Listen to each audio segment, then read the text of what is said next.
also, one of the two people that was trolling me, I went back and I found her in the thread of one of those groups that I was in, and she was asking for a car seat for her disabled child, that she was looking for one.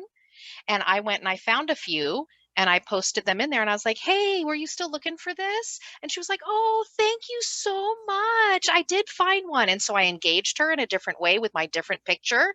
And she was super nice and very engaging. And then I just left it at that. And then a day or so later, I posted again the OV8 thing and I haven't heard from her.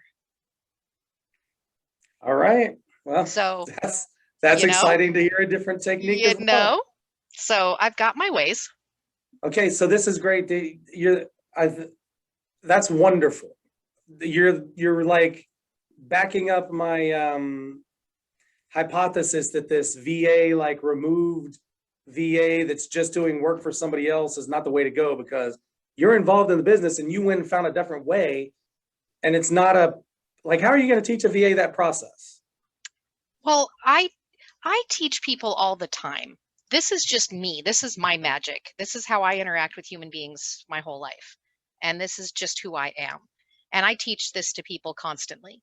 When I meet people and they come into my home, I'm like, "Hey, welcome to my home. It's so nice to see you. Welcome, enjoy." And then I'm like, if they're spending the night in my home, I'm like, "So this is where everything is. Now you're responsible for your happiness. If you need anything here or anywhere in life, you're responsible for your happiness. So if it's too hot, change the thermostat.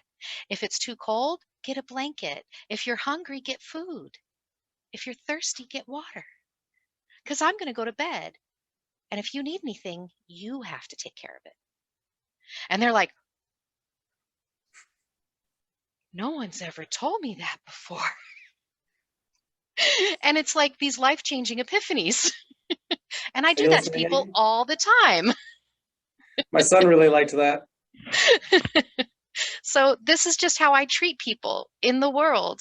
And a lot of times people are really just in awe of the fact that they're like, "What?" I'm like, "Yes, and then especially with adults, it's so shocking because children oftentimes are just like, "I'm a kid. I don't know I have limitations." And so they just go out into the world. And then as you grow, you get told all these limitations. And then you don't realize by the time you're an adult that now you're an adult. Well, guess what? Yes, there are laws you have to follow, but now you're an adult. You get to make your own rules and you get to live an adult life that you make and you get to create your own reality. And they're like, "What?" So it's just how I live and I make my own magic. So That is nice. Aiden said nice. yeah, yeah. Nice.